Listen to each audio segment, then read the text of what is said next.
Hi, this is Greg Thomas, and welcome to the Welsh American Channel. Individuals of Welsh descent have had a profound and significant impact on the founding principles of the American Republic. In this video, we will look at one remarkable individual known as Martha Washington. It has been said that behind every successful man is a strong woman. This was certainly true of the wife and confidant of George Washington, the American founding father who served as the first president of the United States from 1789 to 1797. Martha Dandridge was born on June 2, 1731, on her parents' tobacco plantation in Chestnut Grove in the colony of Virginia. She was the oldest daughter of John Dandridge, a Virginia planter who had immigrated from England, and his wife, Frances Jones, the granddaughter of an Anglican rector. As the National First Lady's Library states regarding Martha's lineage, quote, her maternal great-grandfather, Rowland Jones, died 1688, immigrated from Oxfordshire, England to Virginia. Tradition identifies the Jones family as originating from Wales, with a Macon family that married into the Joneses being French Huguenots. End of quote. Martha's mother, Frances Jones, was the daughter of Orlando Jones and Martha Macon, prosperous Virginia landowners. Martha's great-grandfather was Rowland Jones, the first rector of Bruton Parish in England.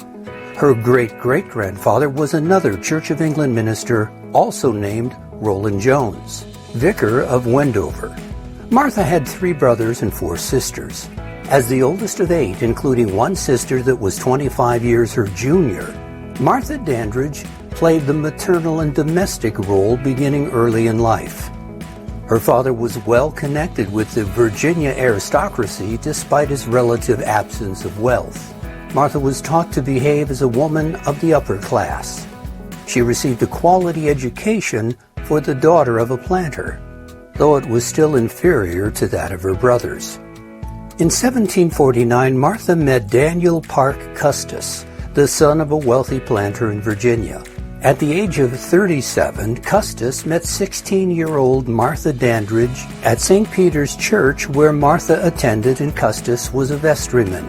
They wished to marry, but at first Daniel's father, John Custis, was highly selective of what woman would be allowed to marry into the family's fortune.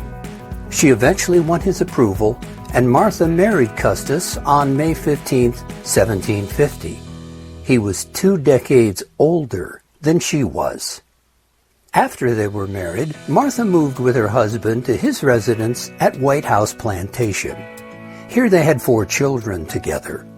Her husband was one of the wealthiest men in Virginia colony, as well as one of the largest slave owners, owning nearly 300 slaves. Unfortunately, Martha became a widow at the age of 26 when her husband died of heart failure. By this time, only 2 of her 4 children had survived childhood. Upon her husband's death, she inherited the large estate that he had previously inherited from his father. So after Daniel's death in 1757, she received 1/3 of his estate outright, and the remaining 2/3 were granted to their 2 young children. This large estate included 17,000 acres of land and hundreds of slaves. She was left with the responsibility of managing the farmland and overseeing the well-being of the slaves. According to one biographer, quote, she capably ran the 5 plantations left to her when her first husband died, bargaining with London merchants for the best tobacco prices. End of quote.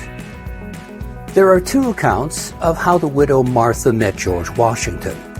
By one account, Martha met George Washington during the Williamsburg social season, and they courted over the following months during his leaves from the military. Another account claims they were introduced by Colonel Chamberlain, a mutual acquaintance, when they both stayed the night at his home in May of 1758. After a courtship, they married on January 6, 1759, at the White House Plantation, where they also spent their honeymoon period. At the time of their wedding, she was one of the wealthiest widows in the 13 colonies.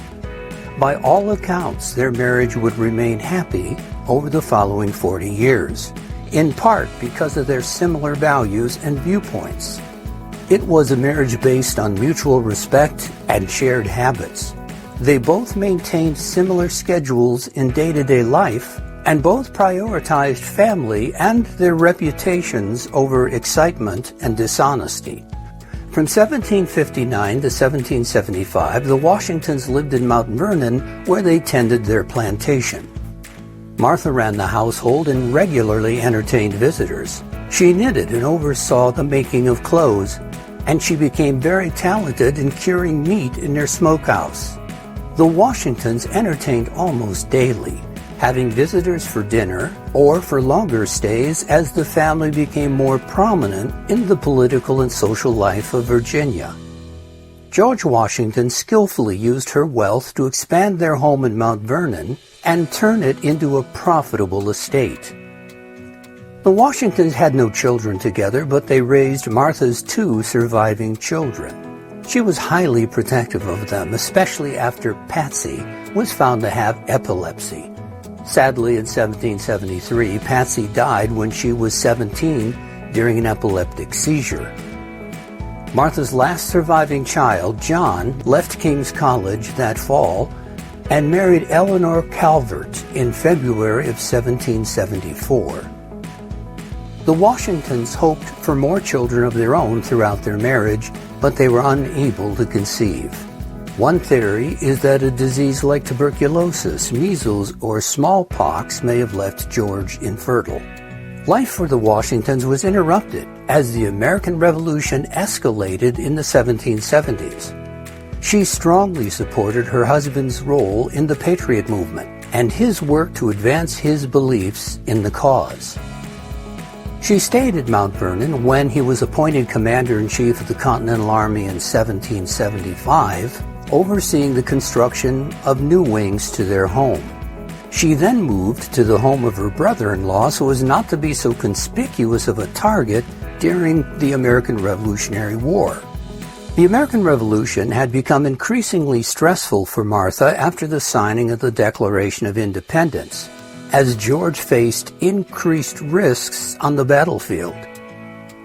Each winter, Washington would join her husband at his encampment while fighting was stalled, improving morale for the soldiers and for her husband personally. The quality of her housing varied during these visits, both in comfort and in safety.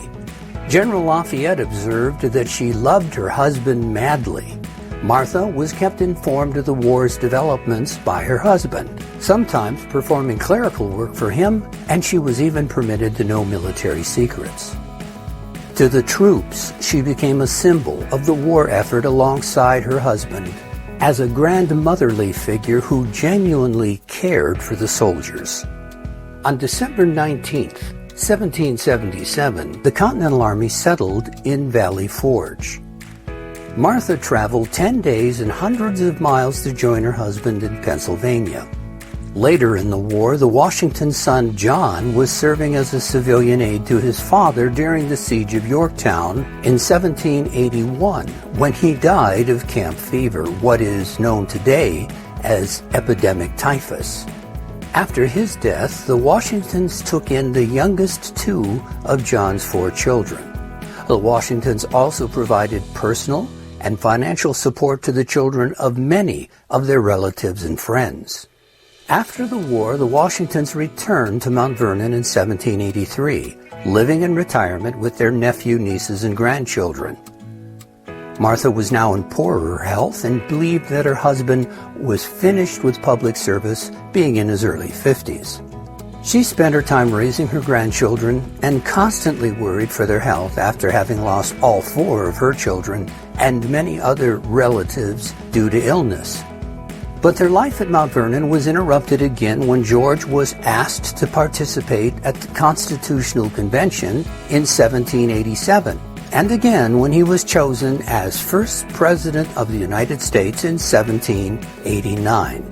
Martha was not fully supportive of her husband's agreeing to be president of the newly formed United States, and she did not immediately join him at the temporary capital of New York City, only arriving in May of 1789. Her journey was followed by the press, which was unprecedented in the attention that it paid to a woman's actions.